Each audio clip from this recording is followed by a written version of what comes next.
नमस्कार, मैं हूं देवदत्त पटनायक। हनुमान चालीसा देवदत्त के साथ में आपका स्वागत है। ये आखिरी एपिसोड है। हनुमान चालीसा में 40 चौपाइयां हैं और 3 दोहे हैं।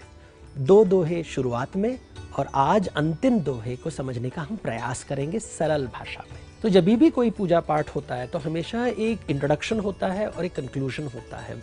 ये एक परंपरा है भारत में कि अगर कोई भी काम हो तो आप डायरेक्टली काम की बात नहीं करें। पहले शुरुआत में थोड़ा नमस्ते बोलिए, हेलो हाय बोलिए, और जब काम समाप्त हो जाता है उसके बाद भी इमीडिएटली तुरंत मत भाग जाइए। आप एक रिलेशनशिप की हम वापस मिलेंगे, ये सब जो इंट्रोडक्शन एंड कंक्लूजन बहुत ही इंपॉर्टेंट होता है पूजा पाठ में भी।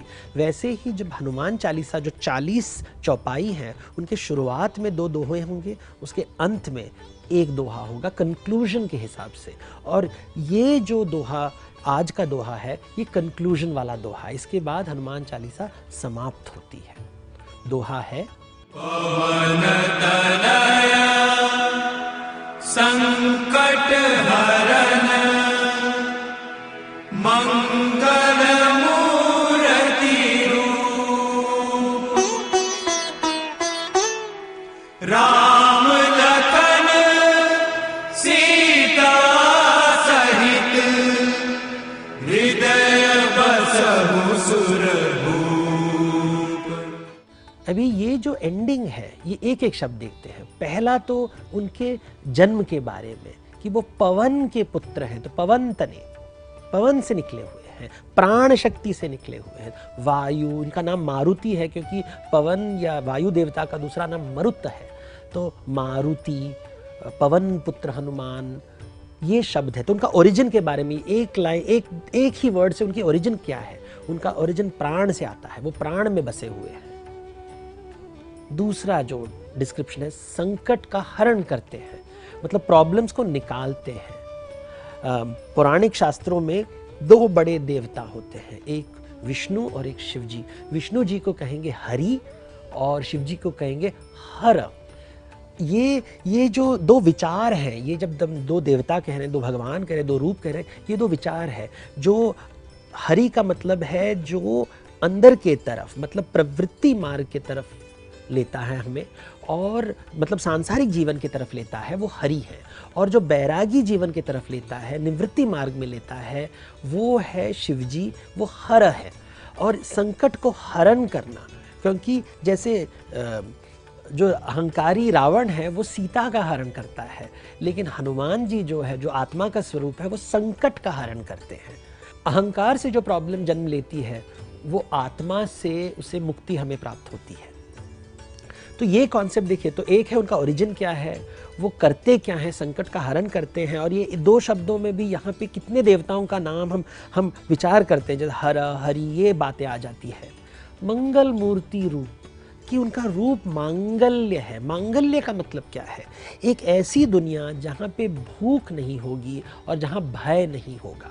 मतलब भूख नहीं होगी, मतलब जहाँ प्रॉस्पेरिटी होगी, जहाँ लक्ष्मी का निवास होगा, और जहाँ भय नहीं होगा, जहाँ पे भय नहीं होगा, मतलब जहाँ पे दुर्गा जी या शेरावाली जी का निवास होगा, तो हमें टेंशन नहीं होगा। इसे मांगल्य कहते हैं। एक ऐसी दुनिया जहाँ पे प्रॉस्पेरिटी भी है, समृद्धि भी है और शांति भी है, पीस भी है, इसे मांगल्य कहते हैं। तो ये मंगल रूप है।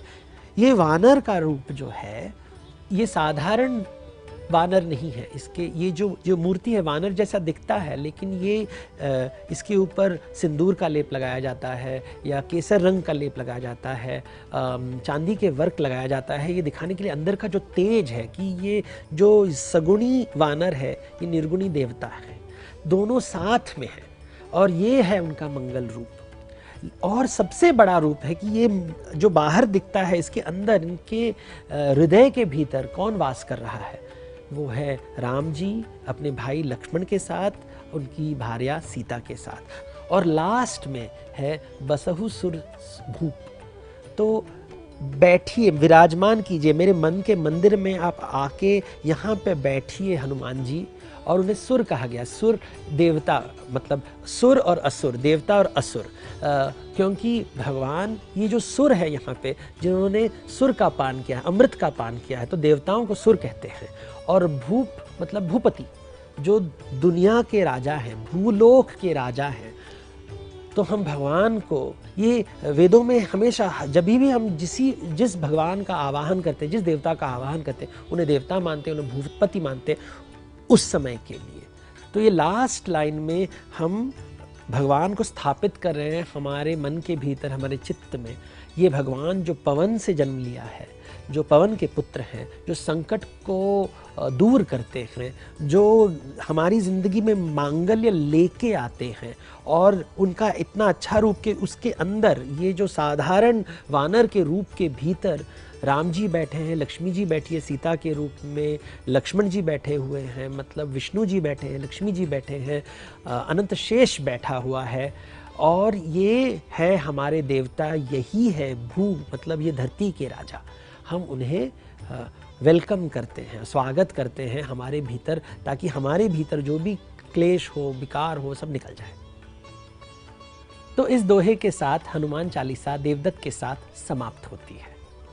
इस शो के ज़रिए हमारी ये कोशिश थी कि आपको हनुमान चालीसा सरल भाषा में समझाई जाए और आपके जीवन में हनुमान चालीसा के ज़रिए आपको आनंद की अनुभूति करवाई जाए।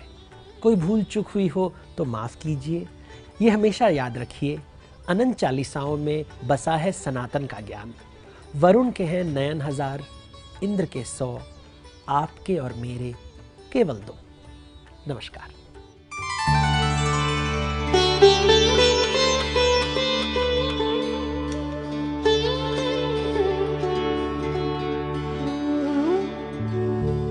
ये है एबीपी न्यूज़, आपको रखे आगे।